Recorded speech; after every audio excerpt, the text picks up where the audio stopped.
Pourquoi précisément un jubilé sur l'espérance en 2025? Oui, n'oublions pas l'espérance en 2025, le contexte précédent. Nous avons la pandémie du Covid, nous avons également aussi les guerres. Cela reflète que notre monde va mal et le pape, pour donner espérance donc aux gens, pour leur donner une possibilité d'espérer par une renaissance de leur vie, on a donc, le pape a souhaité que ce jubilé soit vécu sur le signe de l'espérance pour une renaissance authentique de notre vie chrétienne.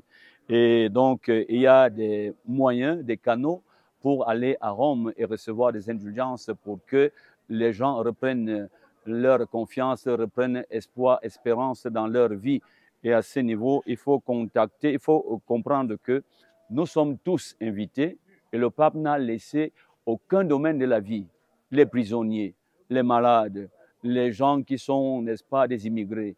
Il embrasse toute la vie entière et veut que tous prennent part à ce jubilé pour que nous puissions reprendre espérance, que nous puissions revivre sereinement. Et il demande aussi aux États qui ont des possibilités, des États, des relations entre le Nord et le Sud, de pouvoir annuler ou alors laisser les dettes, annuler, n'est-ce pas, les dettes les pays pauvres ont pu contracter par rapport à leur situation actuellement, dont l'appauvrissement et également dans la vie du pape mis, n'est-ce pas, au premier plan.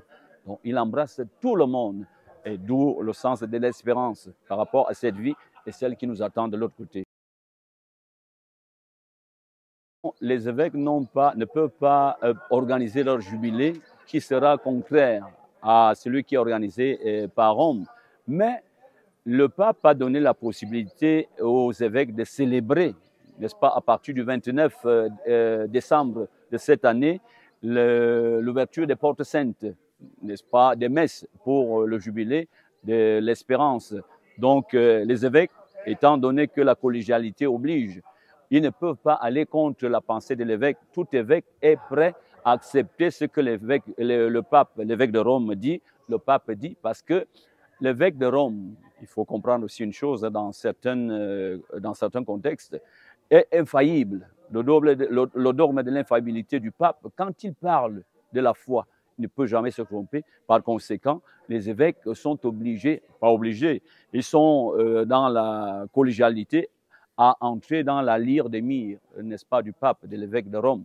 Donc, les évêques peuvent célébrer non pas hors, mais en relation, en lien avec ce que le pape a donné comme directive. Donc, c'est une obligation de célébrer le jubilé selon ce que le pape a dit. Donc,